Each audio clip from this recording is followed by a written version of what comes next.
we have a massive development today. Someone who was a regular at Diddy parties has reached out to me, confirmed their identity, and is planning to come on the show next week, saying that not only was Obama at multiple Diddy parties, there were also multiple other celebrities as well. A massive update as we continue to move forward with a story that is catching headlines, as we see people like Cassie Ventura testifying, Kid Cudi, a ton of important information in the last 24 and 48-hour periods, including testimony showing Diddy going and breaking into the house of a famous celebrity who dated Cassie Ventura supposedly at the same time as him or right after him. And then Diddy got mad about that, went to his house, broke in, and did some very strange things. There's a lot that we have to discuss regarding this, as well as Trump making some big moves with tariffs. Are we about to see the tariff wall come crashing down, or is this the next golden era for America? All of that today on Untamed. Take two. Cut. Take two. I want to talk to my people. I want to talk to my brothers and sisters. We can have grace and humility in how we interact with other people. Right, follow me with this. But they've been using their power to obstruct and stop justice from taking place. You want to pray us out? I do. We'll pray for Tina. And let's have conversations about what truth is.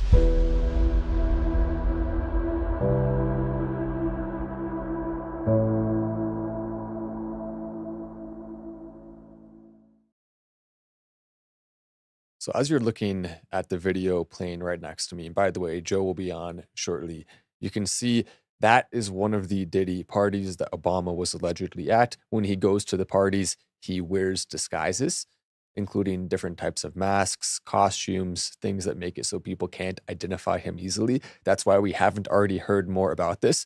Very fascinating stuff. But we know for a fact now that Obama was at multiple parties. And it's not just that, by the way. We also have a source that is now saying Obama was literally part of the drug trafficking operation too, not just the other operations with Diddy. Take a look at this clip. This is A2, an E-News clip about Obama and Diddy. And you can see there, Diddy allegedly had pills with Obama's face on them. That's the first claim. As they go through and talk about it here in this news clip, there's also multiple other people who were at Diddy parties. We can including a set of pills that had... I started over from the beginning, and let's go ahead and play it with the audio on because I want everyone to listen to this.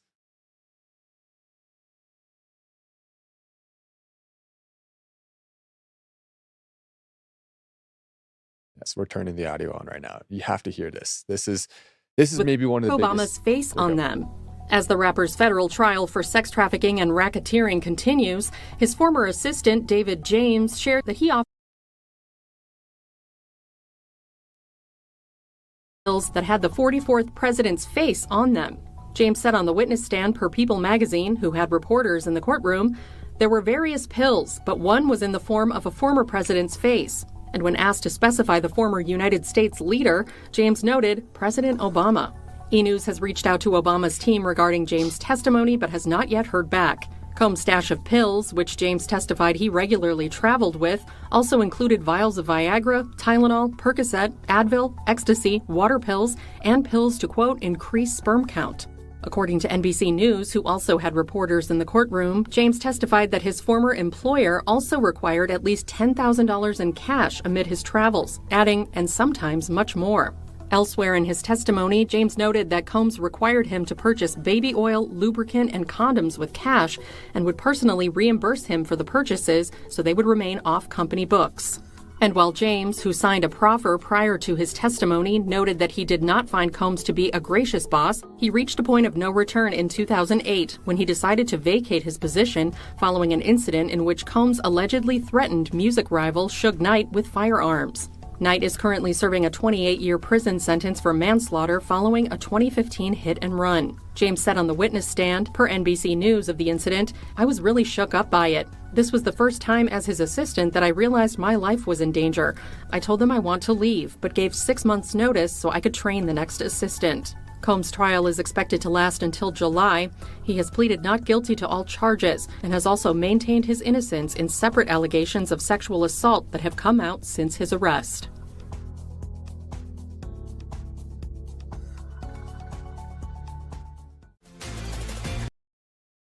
Absolutely massive right there. Obama now being implicated in this trial. That is why they pushed it off for so long. The number of celebrities who are included in this will make your jaw drop to the floor. There are people who are on the top of A-list politicians, celebrities that are right now shaking in their boots, knowing that the hammer of justice is coming and it is going to hit way harder than most of these people can even imagine. There will be prison sentences as long as the justice system works as it is supposed to. When you break the law, when you participate in trafficking and drugs and all of these illegal activities, what do you think the $10,000 in cash was for? It was for buying things like trafficking and buying things like if you want to have a child that you pay someone in order to be able to take advantage of them, one of the most disgusting, most vile things you can possibly imagine, that is happening at a way larger scale than most people realize. And that's what the cash is for. You can't use your credit card for that, then it's traceable. You can't use PayPal, Venmo. You have to use cash for only a certain number of things: drugs, prostitution, and trafficking. That is it, child trafficking especially. And so, of course, he's going to have him use the cash. He's going to reimburse him. And now there's some record of that. There's some record on the text messages and from the testimony that will hopefully be able to still pin Diddy down. He didn't cover his tracks enough. He got sloppy with it. When you do something like that and participate in it for 30 years without getting caught, without any consequences, then you're going to start getting sloppy. You're going to think you're invincible. Oh, I'm a billionaire. Everyone knows who I am. I'm famous. I can get any girl I want. I can do anything I want. That's the feeling that obviously creeped into Diddy's head as he got so much more bold and vile with his acts that now it's all coming to a hitting point. It's all culminating in this. Diddy likely being about to spend the rest of his life in prison unless he's able to rat out enough high-profile people, important people, that then maybe he will get a lighter sentence. That's the only way I see him not getting life in prison. There really is no other way. Cassie Ventura, by the way, also is not to be looked at as anything other than possibly implicated in it. Looking at her victim, I'm done with that. We saw the testimony where she said that she enjoyed Diddy parties. She wanted to participate in them. So this whole victim mentality mindset by her, yes, it's true that once you're in that, it's hard to get out of it. And obviously, he was getting physical with her. We have video of that. And that's extremely bad. And that's also toxic. But for her to allow it to get to that point means that she was participating in a lot of the illegal stuff before any of her problems, before we saw some of that on footage, and before some of the more harmful testimony from Diddy and others about what happened. So let's go ahead and go to this next clip here. This, I think, is important to play. This is Kid Cudi testifying, ABC News clip. A3, go ahead and put it up, please, Apollo. This morning, images of an alleged arson at the racketeering and sex trafficking trial of Sean Combs. The singed sports car belonged to a romantic rival. 'Cause day and night, the lonely loner seems to free his mind at night. Scott Muscudi, the rapper better known as Kid Cudi, who briefly dated Cassie Ventura in late 2011. What are you expecting today? He entered the courthouse like no other witness, smoking a cigarette, wearing jeans and a leather jacket. He told the jury about an early morning phone call from Cassie. She told me that Sean Combs had found out about us. She sounded really stressed on the phone, nervous, scared. Muscudi drove to pick her up when he said Combs' assistant called to say Combs was in his house. He rushed home, calling Combs on the way. I said, "You in my house?" And he said, "I just want to talk to you." No one was there when Muscudi arrived, but he testified he found that Christmas gifts wrapped for his family were open, and his dog was locked in the bathroom. He said the dog was jittery and on edge after the break-in. Not long after, Muscudi testified he received a call that his Porsche 911 Cabriolet was on fire in his driveway. "It looks like the top of my Porsche was cut open, and that's where they inserted the Molotov cocktail." In earlier testimony, Cassie Ventura told the jury Combs threatened that Scott's car would be blown up. Cudi said he arranged to meet Combs in Los Angeles. "What are we going to do about my car?" he recalled asking Combs. He looked right back at me, very cold stare, and said, "I don't know what you're talking about." Combs has denied any involvement, and on cross-examination, Kid Cudi agreed with the defense that no one has ever been charged. After testifying, Kid Cudi thanking his fans for their support.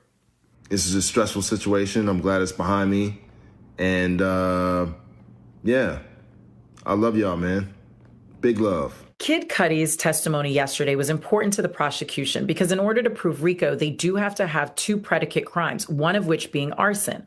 Although Kid Cudi himself did not see Sean Combs present at his home, all of the circumstantial evidence surrounding it tends to support the allegation that it was Sean Combs who broke into his home and committed the arson.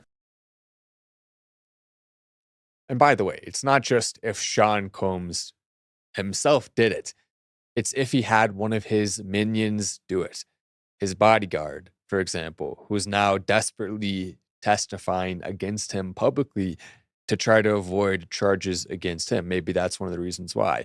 He has a lot of people with that size net worth. By the way, Diddy made a lot of his money from an alcoholic beverage, from multiple large companies. It wasn't just from music. That was the beginning. He made most of his money from business ventures that he was involved in, where most of the work was done by other people, by the way. And he just got a huge windfall, luckily, as a result of it. That's all that happened. So that's how Diddy got that money. And when you have that level of wealth, you're going to have minions. When you're a famous celebrity in the billionaire status, anyone who you tell to do something that's part of your circle is probably going to do it. They say the Molotov cocktail was thrown into the car. Either he did it or one of his guys did. Those are pretty much the only options. He said he was in the house. That's the testimony that they're referring to, that it supports the evidence. He's in the house, says he is. It's right after he found out that Cassie and Cudi were together, which is crazy to me, by the way. Why would anyone want to be with someone like, well, I guess really, I mean, Cudi is one thing, but Cassie Ventura, basically she's just getting every single celebrity date that she can possibly find, dating a bunch of celebrities. Reminds me of Logan Paul's girlfriend a little bit. With the high body count in the elite level, pretty much that's the full story there. And yet it continues to happen. Cassie Ventura is still free. There are still parties that are going on to this day. They've stopped in large part because of this trial, which is a very positive thing, but it has not stopped altogether. And these people are still on the loose, are still doing evil things at a high level. And by the way, Kid Cudi also made a statement afterwards. This is an image that Kid Cudi put that up on the screen, A5. This right here is Young Thug calling Cudi a rat, which is kind of crazy. So there it is right there. Damn, Cudi a rat, LOL. What does that mean, Young Thug? You're saying that calling out the evils that happened at the Diddy parties, avoiding going to prison potentially for Cudi by being willing to testify, that makes him a rat. Well, then, Young Thug, what have you done that you don't want people ratting on you for? That's what it really comes back to. He's saying this publicly because he knows there are people who have probably seen him at these parties, who have probably seen him participating in those activities. We know, I mean, his name is literally Young Thug. What do you think he's doing? A lot of illegal stuff, obviously. And so he doesn't want other people to come and call him out. So he has to try to create this narrative. Kind of crazy to me. I mean, that is insane. The fact that that is a real story, there are people who are mad at the people who are calling out Diddy and his illegal activities, just shows you how far our world has fallen.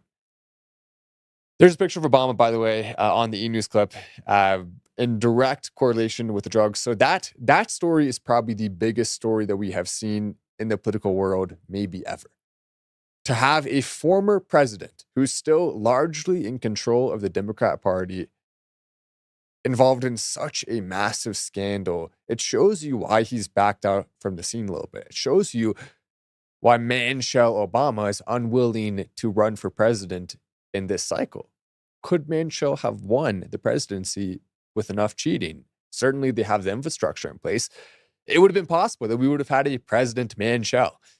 That's a real possibility. And so this case being exposed and coming to light is directly hurting that. It's hurting his credibility, both of his credibilities, both of the Obamas.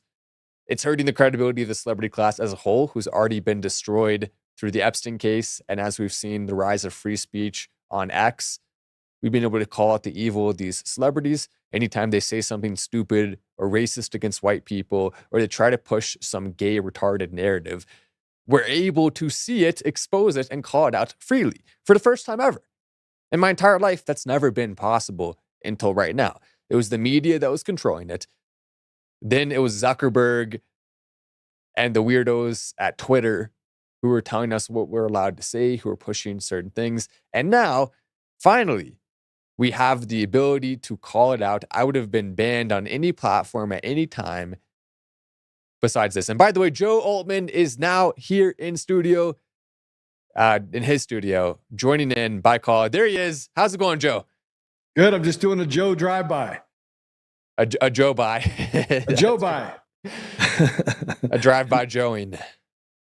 Absolutely. Drive-by Joeing. Yeah, you're talking about Diddy. You know, there was a comment that said, how long until you think that Diddy gets Epstein? It won't be long. I actually think it's going to happen. I think they're going to Epstein Diddy, because I don't know how he gets out of this case without serving multiple life sentences. And at some point, he's going to say, okay, listen, I'm going to give up all this information. I know it's going really badly. And as soon as he says that, guess what happens? He's gone. Off. Yeah, the cameras will go bad. And this is the part that drives me crazy. If I could just squirrel to the Epstein deal.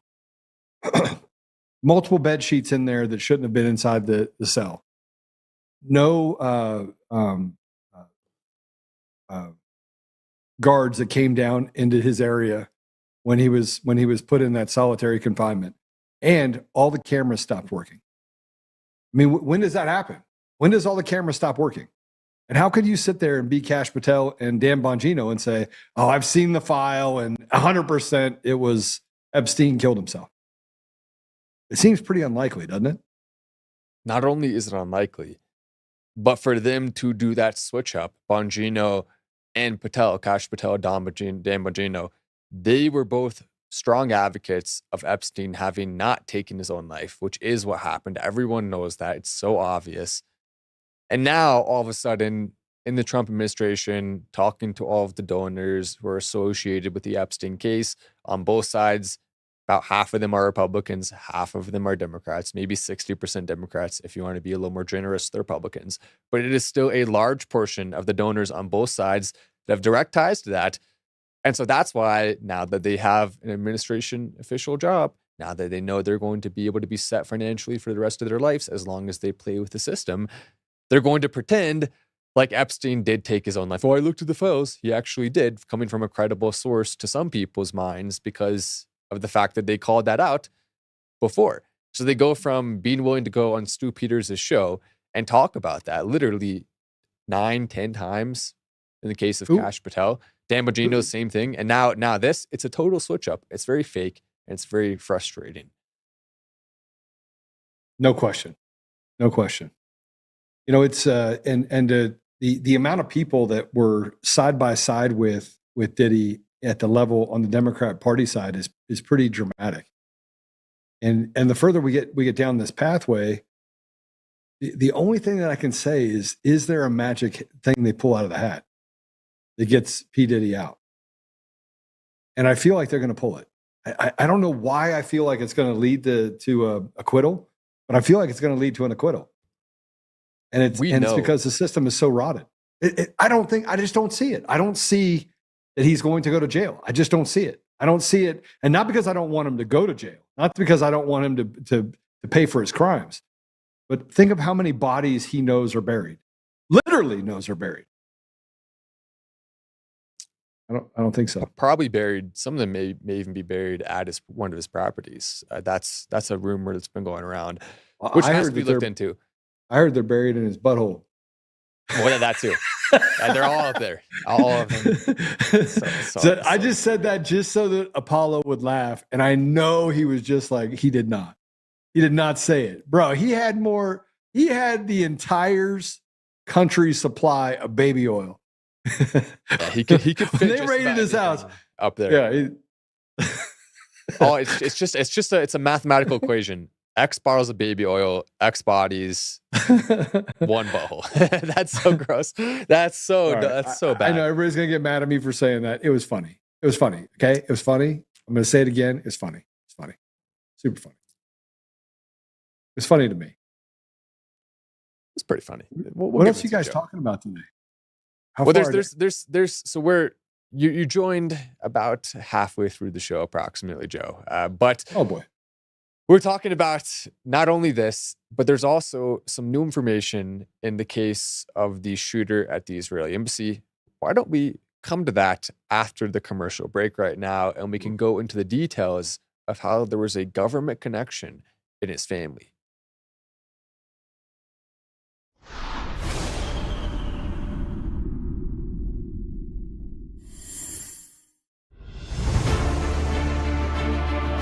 In every thread, in every stitch, Honor-Bound USA weaves the fabric of the American spirit. It's not just apparel, it's a testament to God, family, and country. At Honor-Bound USA, we're a family of patriots who put our faith, family, and America first. When you visit our website, you'll find a line of products that embody our commitment to pray, stand, speak, and act.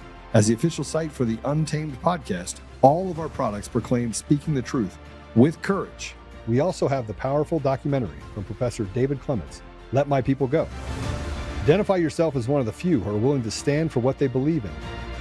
Join the Honor-Bound USA family today. Wear it as a badge of honor, commitment to the values that shape us, and a pledge to the bright future we will build together. Because when you're honor-bound, you're not just wearing a brand, you're embodying a lifestyle.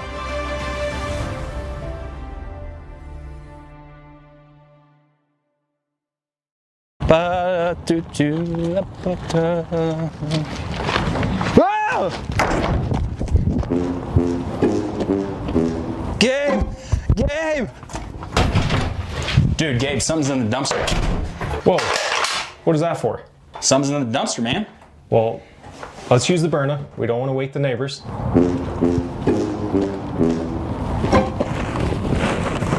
Freeze! Stop resisting! Stop resisting! If you're looking for a less than lethal option for self-defense or keeping pests out of your dumpster, then check out Byrna at DCF Guns. Visit us at our 3 locations in Castle Rock or Colorado Springs, or visit us online at dcfguns.com. Come join the DCF family today, where we keep the range hot and the deals hotter. It was around 10, 11 o'clock in the morning, and I received an email from PayPal. It showed in this email that there was a debit in my PayPal account that was going to be taken out. I don't remember following the link in the email even. I think I went straight to the PayPal account, and that pending debit was there. And it was for about $1,000, I believe, so it was a lot of money. So I called the phone number on that email. And it kind of, the way this guy was talking, I didn't even question what he was saying. And I've worked with computers for the past 40 years. And he just kept convincing me, and he was a legitimate person that was going to fix my computer, and I had faith in him that he was doing his job. I got in the car and I drove, and I was just thinking, this isn't right. I've given this guy enough money to buy like 2 computers. So I came home and I just thought about it some more, and I called my wife had come home. I was by myself. I had to fix the computer, fix my phone, change my bank accounts, change all of my passwords. I mean, I went through like 2 weeks of going through everything I owned, changing everything that I had because of this guy calling me for those 2 or 3 hours. How did I fall for this? And it was a very traumatic experience. I know I wasn't the only one out there that had fallen for this. Listen to yourself and think about it before you do anything, and don't just trust somebody, even though it's so believable somehow. I don't know. If you feel comfortable getting a software to help you to find out, who might be, that actually track these scams, do it. I mean, if they feel that's something important to you, do it.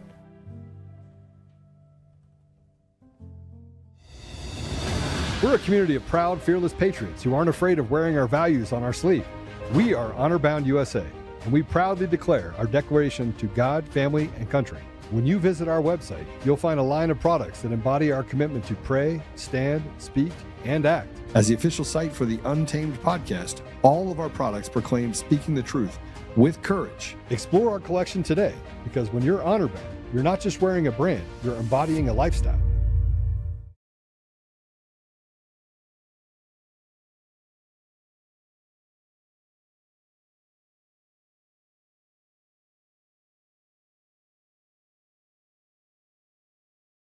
Hi, I'm Joe, Supreme Leader of DCF. What is DCF, you ask? We're the best damn sandwich shop in the universe. Do we sell hoagies? Well, we're DCF, and the F doesn't stand for hoagies. We got 9mm sandwiches, we got beastly baguettes, and we toast buns like no other.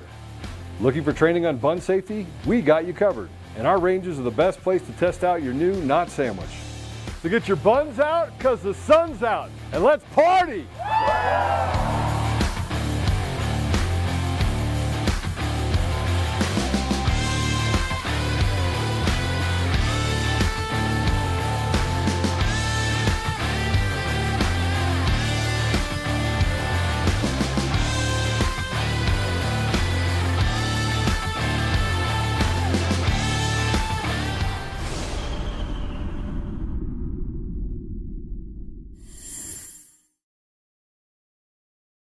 Epstein, Diddy, he's not the only person who is likely on the line here.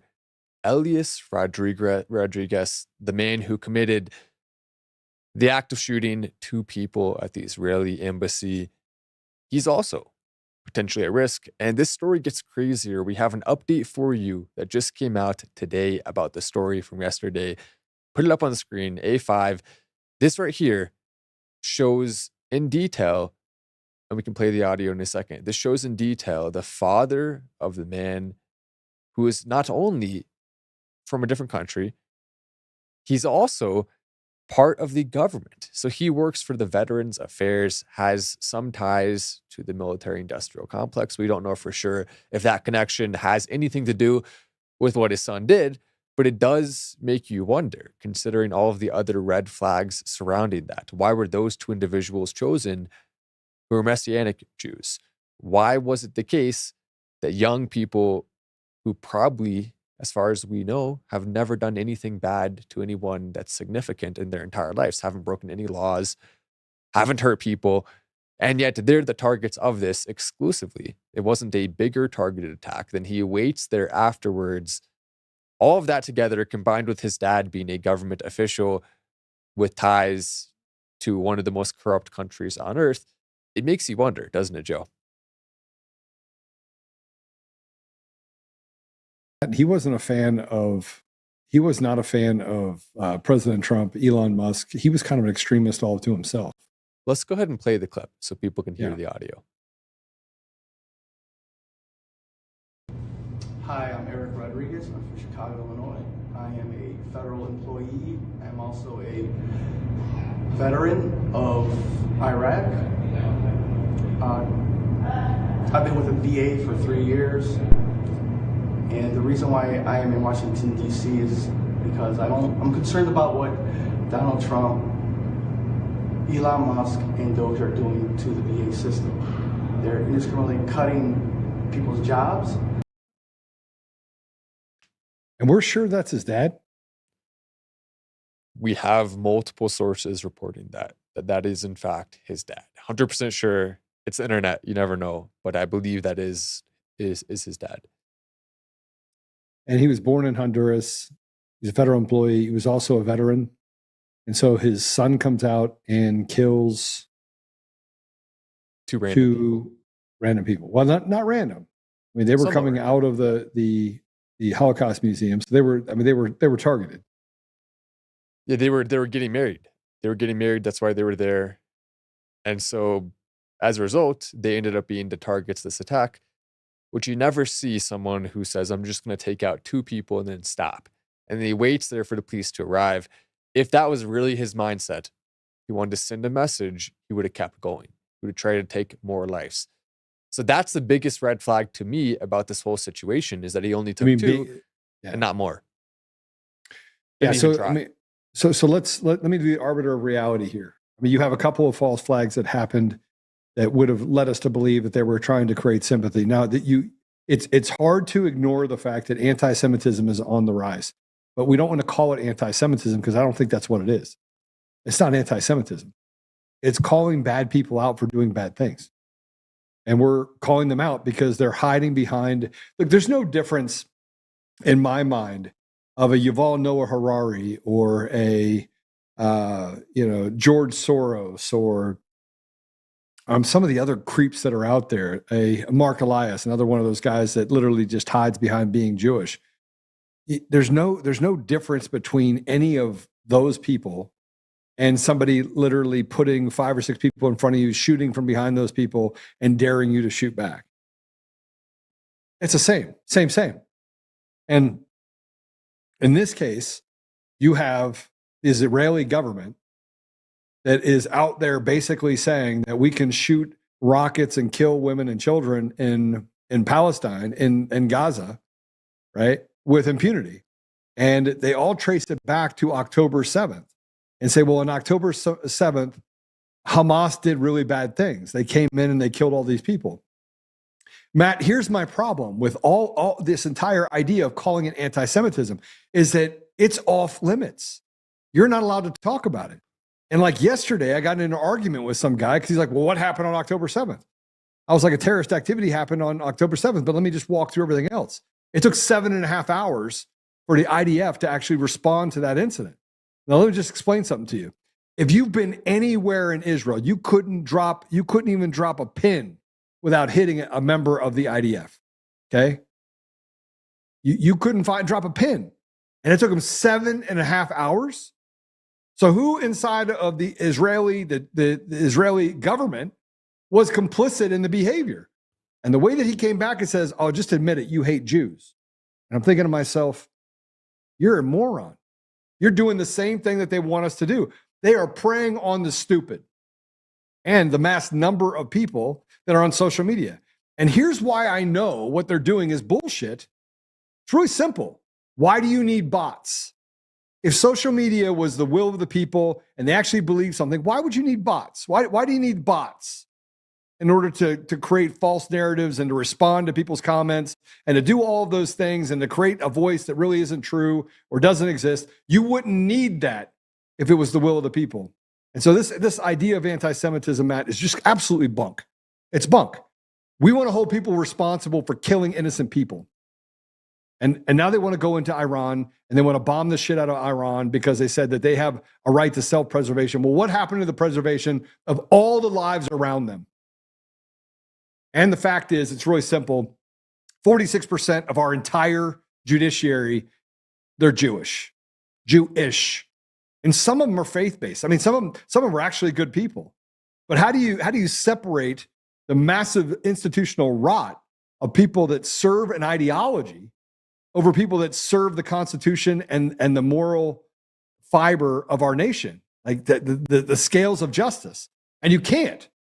And you can't justify it. And so they want to just wrap it all in anti-Semitism. It's all bullshit. It's not anti-Semitic to call out people that are hiding behind innocent Jews, right? Israelites. People, and by the way, the word Jew never existed in the Bible. They were called Israelites. Did you know that? I did. And you're right. They're everywhere in Israel. The IDF, you have to join it. As someone who lives in Israel, women, men, everyone has to join it. It's at the level where you can throw a shekel anywhere on the ground in Israel and a member of the IDF will pick it up within 30 seconds.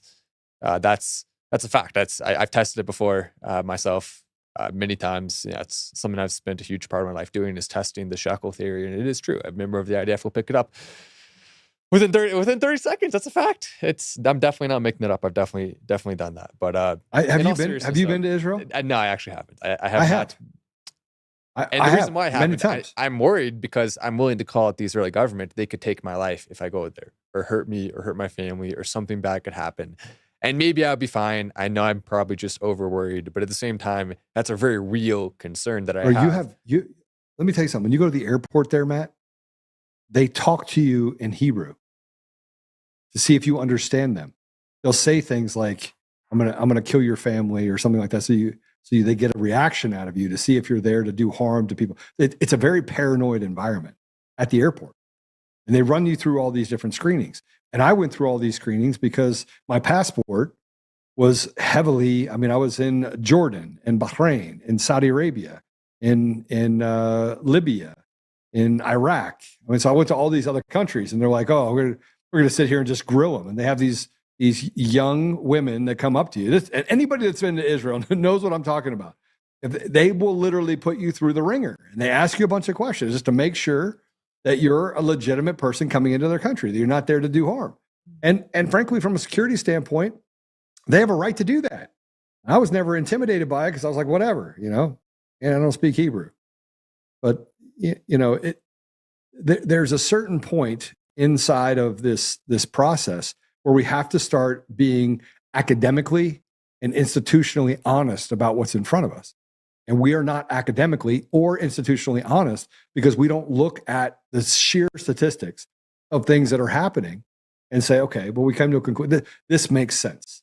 Like, yes, we probably should bomb Iran. And when President Trump comes in and says, Netanyahu, sit down over there. I'm going to go ahead and negotiate this deal. And you're going to shut your mouth. Everyone now has turned to the fact of, well, is he slighting Israel? But the people in Israel don't support Israel.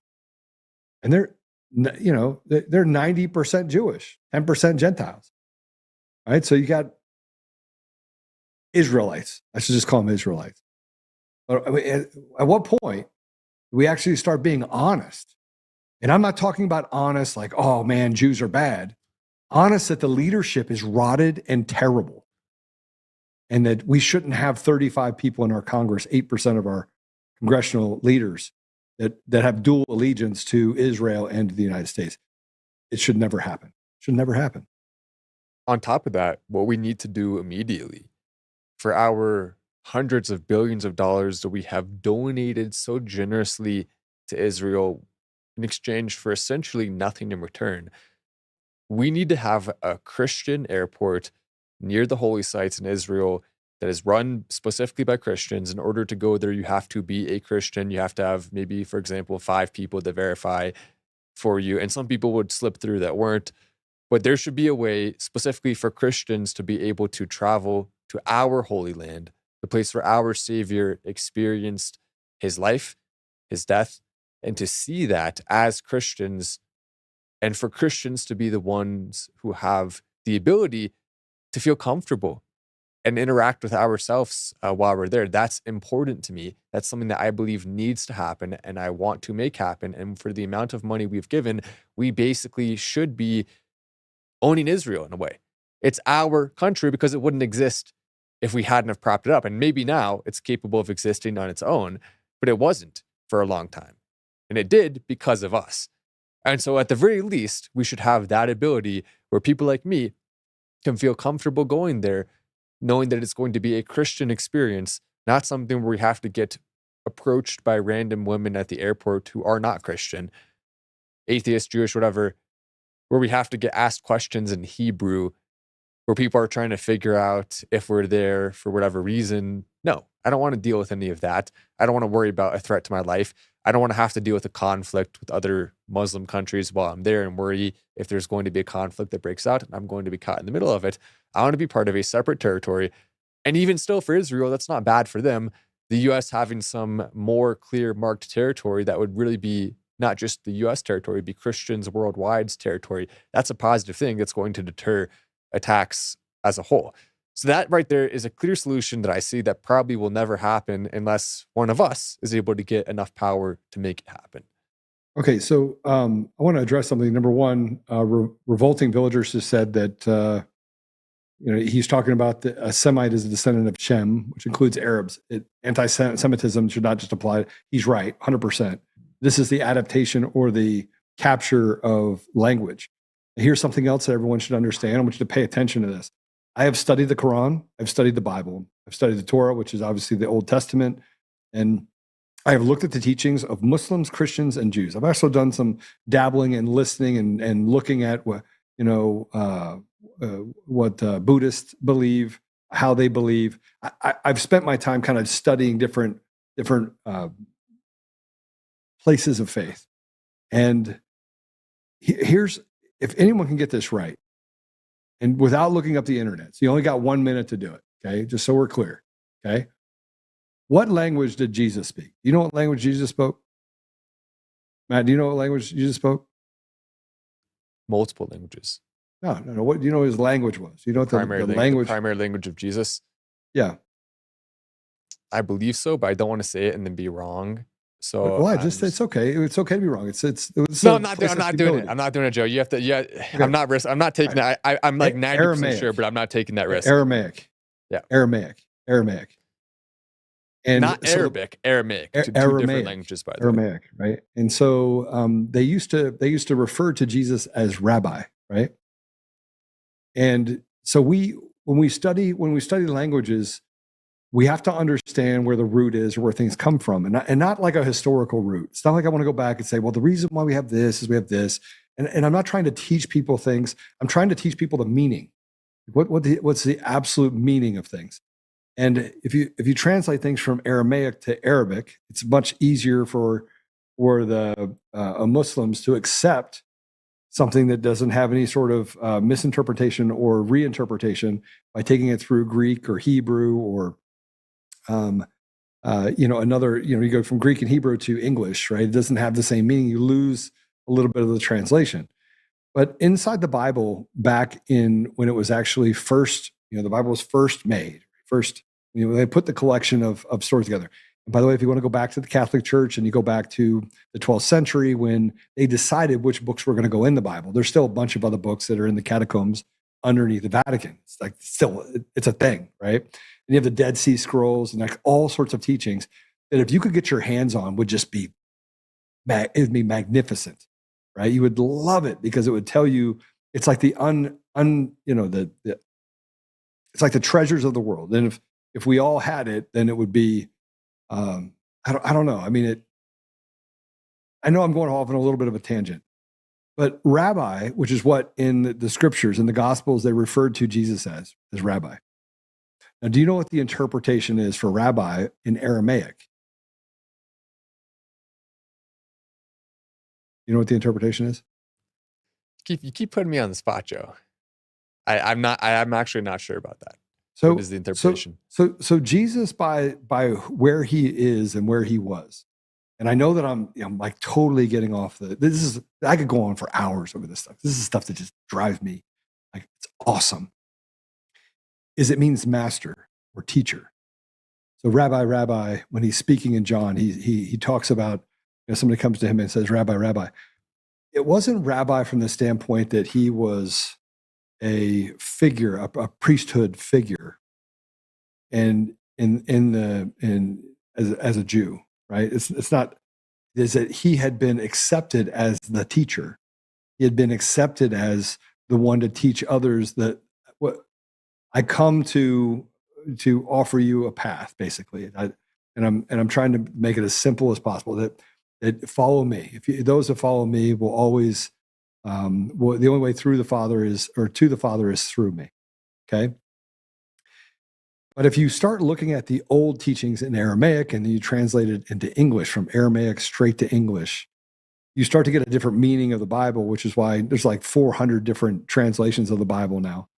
And the same thing can be said for the Quran. The Quran is obviously the teachings of Muhammad that were put together that, and everyone's like, Joe, he's a false prophet. He did all this stuff. And all of those things can be true. All those things can be true. But what can also be true is that if the only way to study and get to the truth is to be able to examine all the Abrahamic faiths, because they all come from the same tree, right? That it's a branch. There's three of the Abrahamic faiths. You have Judaism, you have Christianity, and you have Islam that all come off that same tree. And I'm going to get people pissed off by saying this. They're going to be like, "You're wrong." I have studied this. Like I have studied it so succinctly. Did you know that if Jesus was from the area near Jerusalem, and they did purposely, they created the the accords that created Israel right after World War II, right? That if Jesus from that, then he is a Palestinian Jew. Now follow me on this. If Jesus is a Palestinian Jew, and you have Islam and you have Christianity and you have all these, you have the surahs of the Quran, then you have to start examining the different doctrines and the different of those religions, right? Well, what if I told you that most people, most Americans, most people who are Christian, they've never read the Bible once, cover to cover? Most Christians have never read the Bible.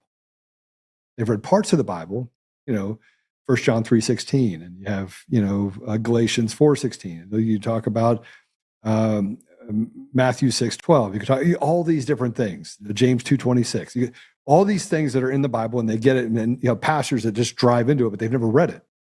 Same thing for Muslims. Same things for when you talk about Judaism.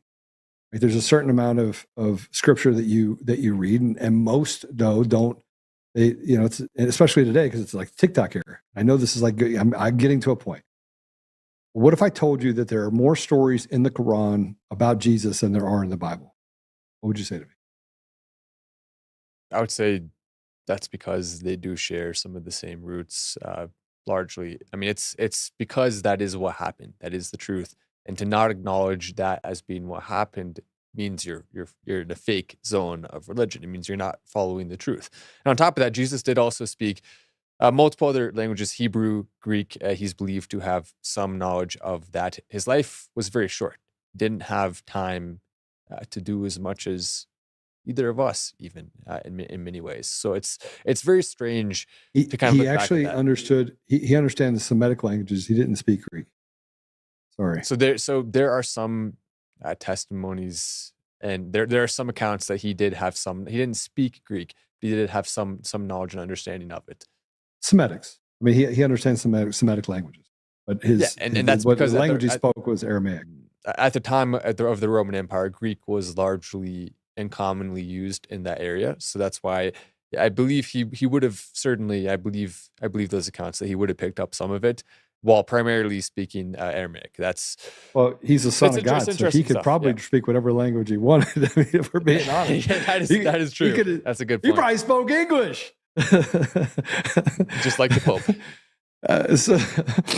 So the reason I bring this up is because Muslims, if they were to read the Quran actually gives its own testament of Jesus being the Son of God, and that Mary was a virgin when Jesus was born. And they do call him a perfect prophet, but if you go back to the Aramaic speakings and the Aramaic teachings, this is why you say you have Muslim believers or followers of Jesus. Right? And there's a vast majority of people inside of Islam that are not the extremists that are building forts down in Texas. Those are the extremists that are really bad people. Those are the same people that we talk about when we talk about terroristic activity and some of the people that hide behind being an anti-Semite, or say that people are an anti-Semite for questioning them. But if you read the surahs, it'll say like kum by kum, that God just said it and it was. It just breathed there. That the ruhallah. He breathed the Spirit of God into Mary, which then caused Jesus to be born. And I know that, we got off on a little bit of a tangent of what this means, but it comes down to like the extremism that we have going on with Jews, and because there is a faithless Jews. I mean, they're just atheists. And then you have this part where, Muslims are really bad, and you have atheistic Jews that are saying that we should kill Muslims. And then the neocons in the United States adopt this idea that all Muslims are bad and that it's not the same God. Yet you just said that they all come from the same tree, right? All comes from the same tree. So then if it comes from the same tree and it gets down to a place where, they have their own doctrine, and, it's like people saying that Catholicism is bad and Mormonism is good, or Mormonism is bad but Christian is good. But the Bible doesn't say anything about Christian. So how could Christian, you see what I mean? It's like this, we've created this dichotomy of faith that has left us in a place where now we're fighting over one God against another God. And it's not resolving anything. It allows for the stupid allows for really bad people to get away with doing really bad things. And then we're sitting over here trying to figure out, and the only thing we should be measuring it against is basic humanity, which is the same in all three books, right? And yet we've run past that. I run past it when I want to beat the hell out of someone, beat the brakes off someone, right? But we run past it with our foreign policy, our domestic policy. And then we sit here and we have to deal with like the Diddy deal and these other people that have done really bad things, pedophiles, child rapists, people that are grooming children in schools. And shouldn't it be easier than this? Matt, shouldn't it be easier for you to call out a pedophile and say, man, you just need to go to prison for the rest of your life? And yet we're debating the ridiculous. So that's my rant. And it's my turn, Joe, to put you on the spot. What group of people in modern day has the highest number of individuals with more than 50% resemblance to the group of people that Jesus originated from? If you can get this, let's see if you can. You may know it. Okay, repeat that again. The group of people, the only group in modern day that has multiple individuals around 1 to 2,000 who have more than 50% resemblance to the group of people that Jesus was a part of originally, like who he was born into, that group of people, that bloodline. There's only one group currently today in modern day who has more than 50% resemblance with a number of people. The Jewish people, by the way, is not the answer.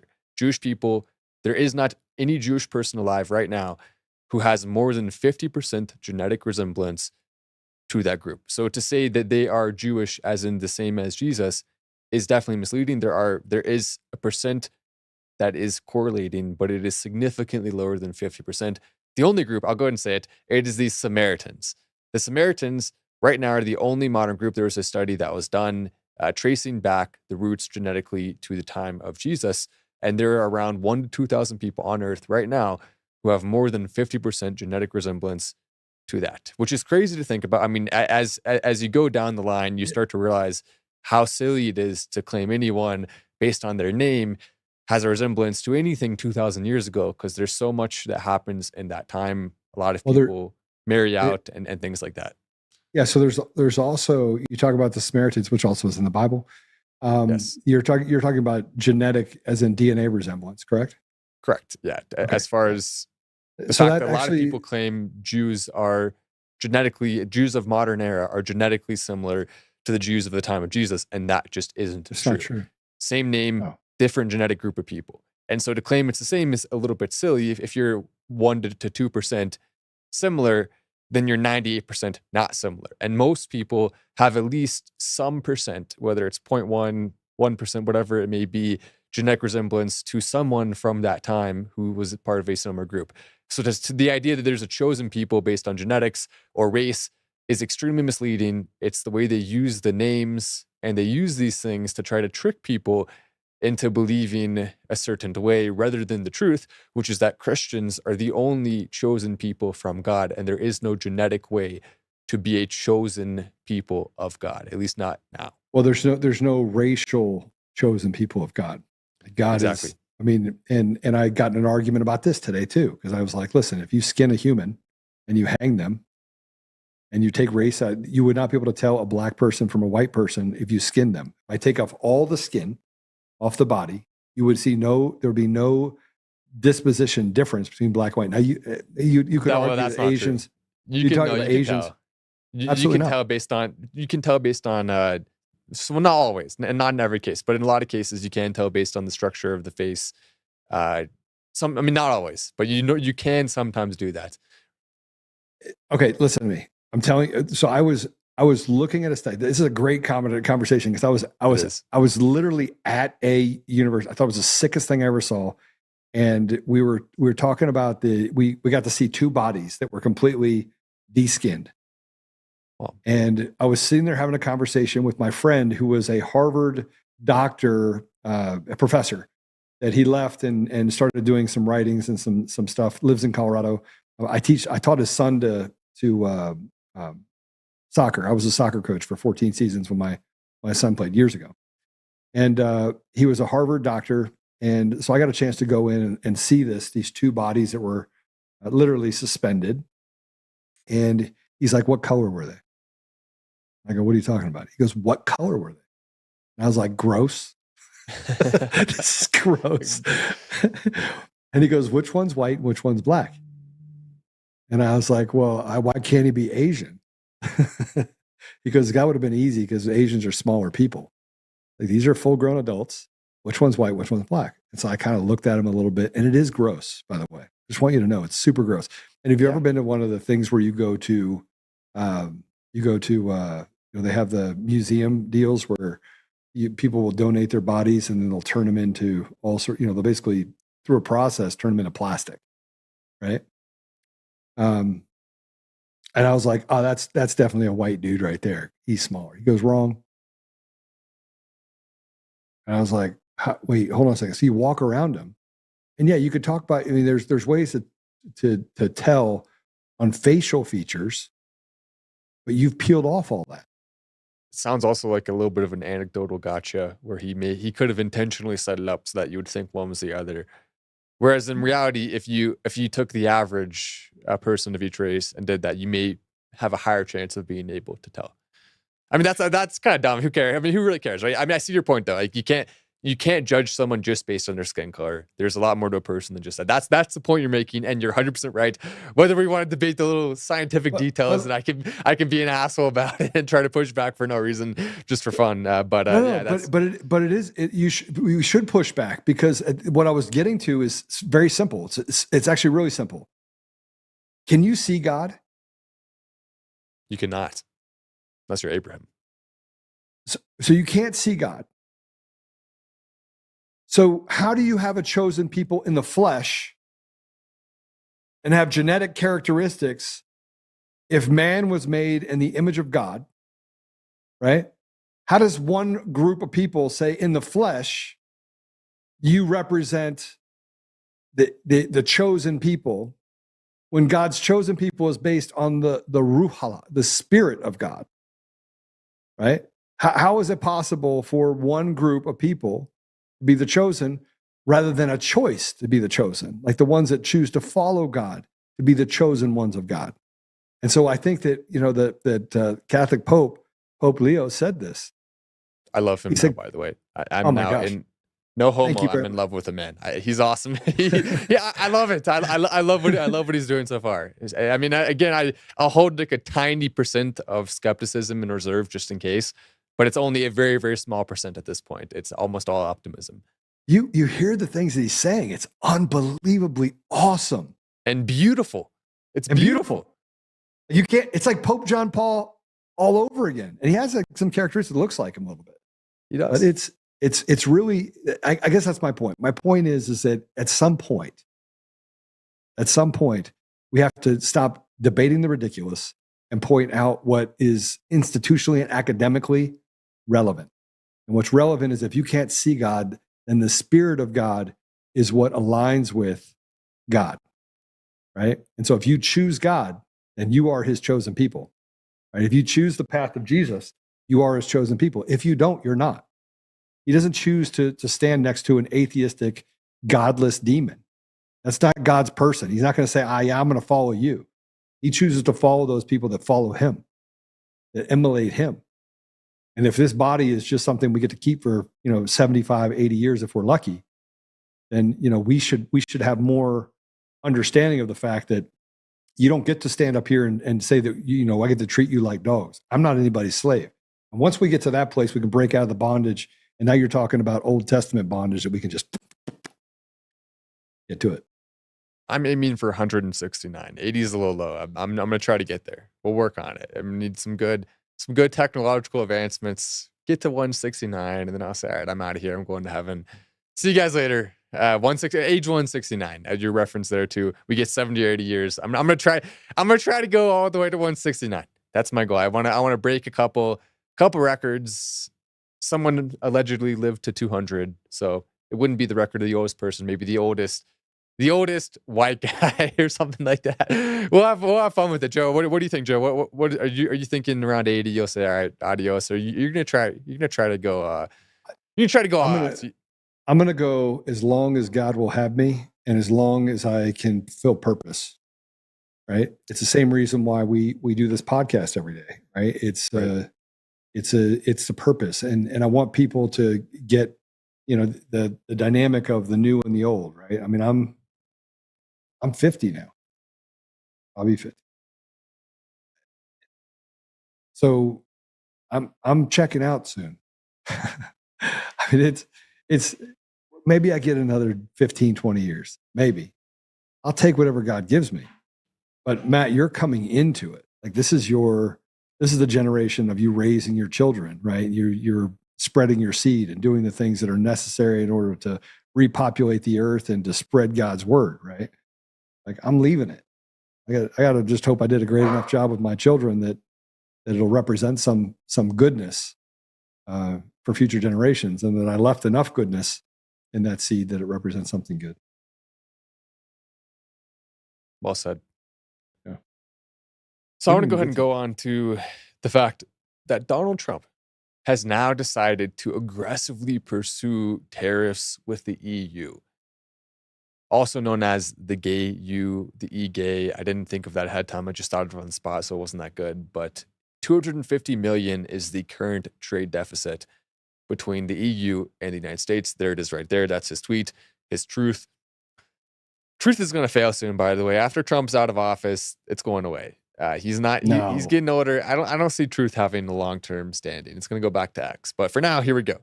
The European Union, which was formed for the primary purpose, put it big on the screen if you could, Paul, so I can read it a little easier. For the primary purpose of taking advantage of the United States on trade, has been very difficult to deal with. Their powerful trade barriers, VAT taxes, ridiculous corporate penalties, non-monetary trade barriers, monetary manipulations, unfair and unjustified lawsuits against Americans and companies, and more have led to a trade deficit with the U.S. of more than $250 million a year, a number which is totally unacceptable, especially when we're talking about such a weak and pathetic group of countries, with a couple exceptions that are pretty cool. If you're from those, live in them, or whatever, then you're part of that exception. We'll just pretend. You probably aren't, though. Your country probably sucks. Our discussions with them are going nowhere. Therefore, I'm recommending a straight 50% tariff on the European Union starting on June 1st, 2025. There's no tariff if the product is built or manufactured in the United States. Thank you for your attention on this matter. There we go. Big stuff. 38,000 likes. Viral truth. And what's interesting about this is that the European Union right now, what we probably could do, we'll just have Trump go to the European Union as an illegal immigrant. Then he'll get citizenship. Then he could probably run for president in some of those countries with how weak their laws are. So as an illegal immigrant, he'll run for president, become an illegal immigrant, then he can become the leader of the EU. So why don't we just have Trump be both the president of the United States and the leader of the EU at the same time, since they're that weak and pathetic, and then we can just do whatever trade we want. That's the perfect solution, Joe. I agree with you, but he's not just talking about the EU. It's even getting worse. I mean, not worse. Worse is better for me. And I like the better. He's actually going after Apple. I love Did that. you see this? Can you do it in a Trump accent, Joe? How's your Trump accent? Oh man, hold on a second. Let me see if I can get it.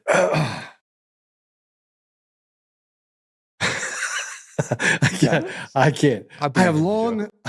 I have long ago informed Tim Cook of Apple that I expect their iPhones to be sold in the United States of America, to be manufactured and built in the United States, not India, not any place else.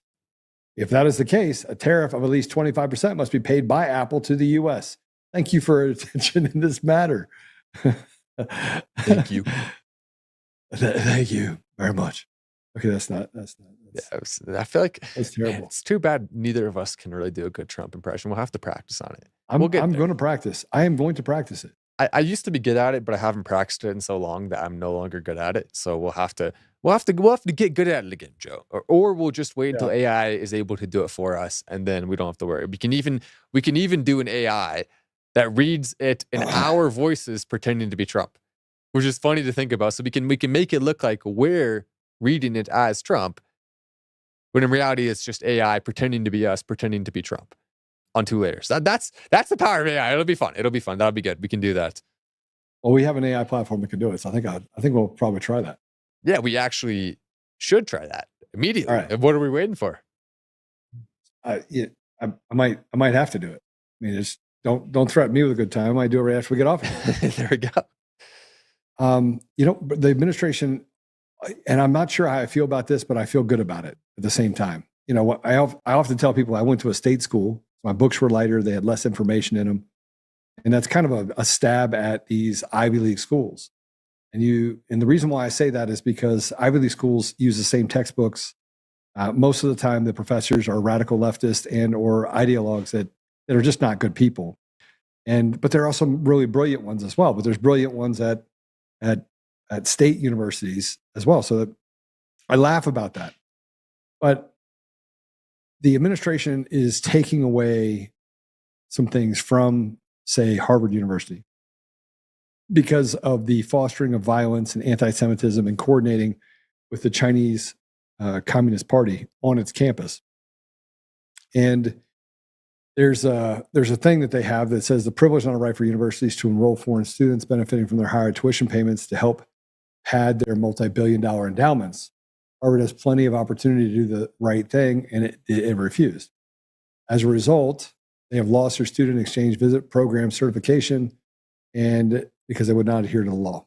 This serves as a warning to all universities and academic institutions across the country. How do you feel about that, by the way? And by the way, this is a letter from the Homeland Security that goes in that I'm informed. I'm writing to inform you effective immediately. Harvard University student and exchange visitor program certification is revoked. Explained in my to you in my April letter is a privilege to enroll foreign students, and it is also a privilege to employ aliens on campus. All universities must comply with Department of Homeland Security requirements, including reporting requirements under the Student Exchange Visitor Program regulations. Maintain that privilege. Result of your refusal to comply with multiple requests to provide the Department of Homeland Security pertinent information while perpetuating an unsafe campus environment that is hostile to Jewish students, promotes pro-Hamas sympathies, and employs racist diversity, equity, and inclusion policies, you have lost this privilege. This revocation of your student exchange visitor program certification means that Harvard is prohibited from having any aliens on F or J non-immigration status for the 2025-2026 year. And this is Christy Noem that actually sent this over. Okay, so let me just give you the arbiter of reality here. Harvard should never get special exceptions. No university should have a $40 billion endowment, $30 billion endowment, and charge students $100,000 a year to attend their school. That should never happen. You should never have. I've interviewed many Harvard graduates. Do you know how many work for the companies? My mom graduated from Harvard at a time when this wasn't the problem. So my mom went to Harvard. She graduated actually at the top of her class, I believe top 5 at Harvard in Harvard law, which is something I'm extremely proud of her for, and I love bragging about because it's awesome. But at that time, there were almost no foreign exchange students. There were some. It was very rare. It was mostly Americans. There wasn't a huge DEI push at the time. And so as a result, Harvard was actually truly a bastion of getting the best and brightest and having them go through on to bigger and better things. Now, 6,000 people at Harvard are currently foreign exchange students. And Trump, smartly, is using anti-Semitism, which is a fake word. Anti-Semitism essentially doesn't really, it does exist sometimes. It's extremely rare. It's almost impossible to be anti-Semitic when the institutional power, that we're turning the same tables back a little bit here, because the formerly Jewish atheists are a lot of the people who made these terms popular in the first place and said white people are the only group that can be racist because they have institutional power. So why don't we flip that back? The formerly Jewish atheists are one of the only groups of people that can be racist or whatever because they have the power. Therefore, anti-Semitism doesn't exist. So we'll go. I'll go there. I'll say that it's not really true. You can be anti-Semitic. I'm just saying that for the purposes of flipping the tables. But the point is, of those 6,000 people currently foreign exchange students, Trump is trying to make it so they have to literally go back home to their home countries. They're not allowed to do that, or they have to transfer. They can't be part of this program anymore, where our best schools are taking people from foreign countries who aren't even citizens of the United States and having them be the people with positions of power, oftentimes who are woke, and will then use that to hurt us in the long run once they become citizens. That's what happens. It's what's been happening. And there's a judge that tried to block it, which is bad. We can put that up on the screen. But the judge that tried to block it hopefully won't be successful. And Trump is smart to claim, where I was going to the beginning of my statement, where I rambled on a little bit, is that Trump is smart to use anti-Semitism, to use the levers of power that do currently exist to try to cite that and get these people deported. I don't care who it is that we're deporting. If we're foreign and we're hurting the country, we shouldn't be here. It's that simple. So you can see right there, there's the judge who decided to block it. I believe we have a picture of the judge as well, so we can put the cone of shame publicly on this judge. Once again, blocking the order. There's a picture of the judge. Burroughs, yeah, I don't know. Allison Burroughs, shame on you. Another disgusting example of executive power being stricken down by a disgusting judge. Disgusting, I mean, seems like a perfectly reasonable looking person, right? It looks normal, but disgusting on the inside. Disgusting for the actions and beliefs that they are uplifting and perpetrating in the United States. I saw a funny video, by the way, from Freedom Tunes yesterday, where Trump was trying to do things like, for example, use his golden toilets, and a judge comes out of nowhere, "You're blocked from doing that." Like it's just pretty funny, but it's accurate. That's what happens. The judge they're blocking. He makes an order to Domino's. Nope, you can't do that. Well, all of his orders are being struck down, Joe. This is crazy, but that's what happens. Same thing happened under Obama. It's part of the structure of the system, but it is dumb in this case because I would like to see that executive order going through. Yeah, no, it is. They're going to slow things down to a crawl. And the reason why they slow it down to a crawl is because they don't want things to they don't want progress. They don't want progress for the people. They want the people to be starving, just hanging on every word. It's purposeful. They could solve a lot of these problems literally overnight. We could rip the Band-Aid off, throw out judges, do the things that are necessary to close out entire circuits of institutionally rotted judges. He could do it tomorrow. But there's no appetite for the people that are in his administration to do those things because that would have shock value. And when you shock something, you create, there's a ripple effect that affects other parts of the organization. And in large part, the government is like this big XBM, business model language thing where you have what are called hold-ons within hold-ons, systems within systems, and you can make a decision over here and get rid of this and adversely affect an entire region over here, not recognizing that they're institutionally connected. So it's the biggest point of frustration for me because I actually just want to rip it off. Just rip off the Band-Aid. Let's just go. Let's just get rid of all these bad people. But you can't do it. Yeah, rip off the Band-Aid, throw it on the ground, send it back to whatever country the Band-Aid came from. That sounds like a very nice idea. Wouldn't mind contracting SpaceX to get a couple expedited deportings for some of these illegal immigrants. Just throw them on a SpaceX ship. Within about 30 seconds, they'll be back in their homeland. It's that simple. It's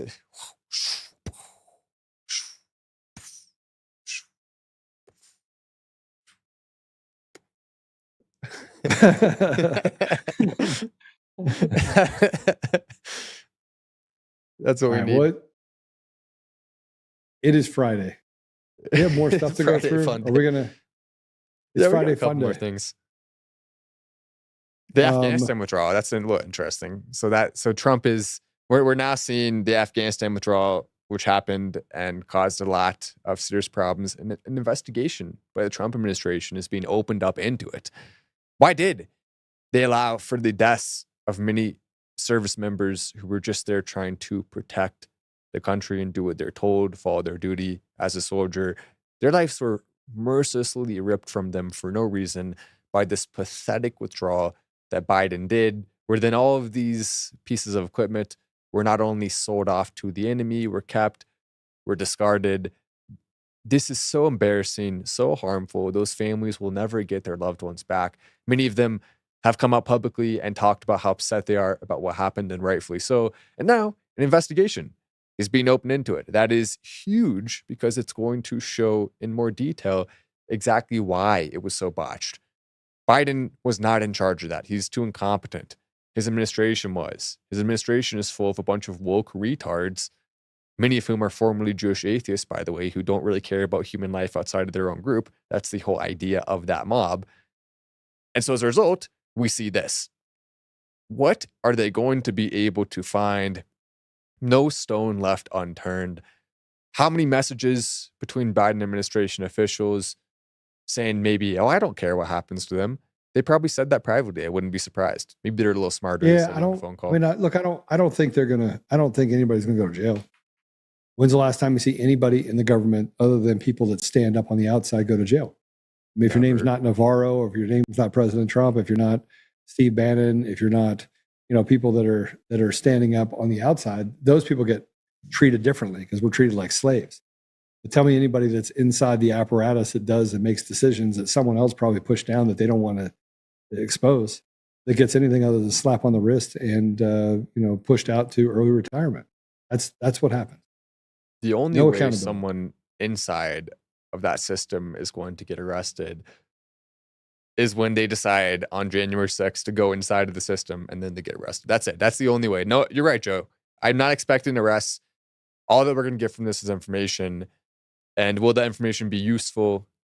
Maybe. Probably not. So it'll be interesting. It'll be fascinating. It'll expose the truth. But at the end of the day, we all know, even within the Trump administration, we are not getting the accountability that we need to see happening for the most evil people on earth. And until that happens, our country will continue going downhill. 1,000%. Absolutely 1,000%. All right, I got to go. I'll let you finish up. Sounds good. I will go ahead and pray us out. Actually, let's go. I think it's Friday. Let's go ahead and let everyone. Class is dismissed. Let's go ahead and have Joe pray us out. I got it. I prayed us out yesterday, so we'll have Joe pray us out today. And once again, I encourage you to bow your head with us as long as you're not doing something where that would be dangerous. Which you wouldn't. Yeah, as long as you wouldn't. Not that you would. Imagine there was someone who only didn't do it while driving because I said that just now. If that's you, then you're already screwed anyway. You need to go to the brain cell factory and get a couple extra additions on there. All right, let's go and pray. Father God, thank you for the opportunity to be here today. Thank you for all the blessings that we get on a regular basis. Thank you, Father, for giving us the opportunity to be born at a time such as this. It's just an amazing time. And for showing us all the miracles of life. Father, we know this is a challenging time. We know that there are a bunch of people, lots of people that are suffering in different ways. Father, I just ask you to meet them where their challenges lie. And if they bring those challenges to you, you help them resolve those. Father, I ask you to put a special blessing over Dave Bear, who is still fighting this cancer. And Father, I've selfishly asked that you heal him 100%, just make it all go away. I also ask, Father, that those people that are suffering can have that burden lifted off their shoulders and that you may comfort them. We have leaders in this country, Father, and leaders around the world that have done some great things. And President Trump and others are working hard to make sure that we can restore you to our community, to our country, to kind of throw out all the evil that we deal with. So, Father, I just ask you to protect them and to give them the wisdom and the courage to be able to fight through it. Father, I also ask that you give other world leaders that are fighting to get rid of this rot that exists in our societies, that you give them the tools and the wisdom to be able to combine efforts and do things that are good to restore goodness to the community and to their countries. And Father, lastly, I just ask that you give us the ability to love on our families over this holiday weekend, and to remember all of those that gave of their lives for the idea of supporting freedom in our country, both here and abroad. I ask these things, Father, and humbly in Jesus' name. Amen. Amen. All right. See you guys soon. If you ever get a chance to study this stuff, I actually did know it was the Samaritans. I thought you were trying to do a quick. See, that's why I never answered your gotcha questions, because I feel like even if I know it, it's not worth it, because that would be clipped at some point in the future. So it's just why? Hopefully, I'm never gonna answer your gotcha questions, Joe. You just gotta. If you ask me a question, you just gotta answer right away every time. Alhamdulillah. It's not worth it, Joe. You're putting too much risk on the table for me. Because I mean, even if I get 9 of them right, if I get the one wrong, I'll be like, cut it, Apollo, cut it quick, put it out there. All right, have a great weekend, brother. You get your babies back. And by the way, for those asking, it's nothing bad. It is something very good. Something had to be worked on. That was important. It's nothing bad. No drama. Nothing bad caused that. But I'm very, very excited to see and hug my babies very soon. All right, this weekend. All right. God bless you, brother. God bless. See you guys soon.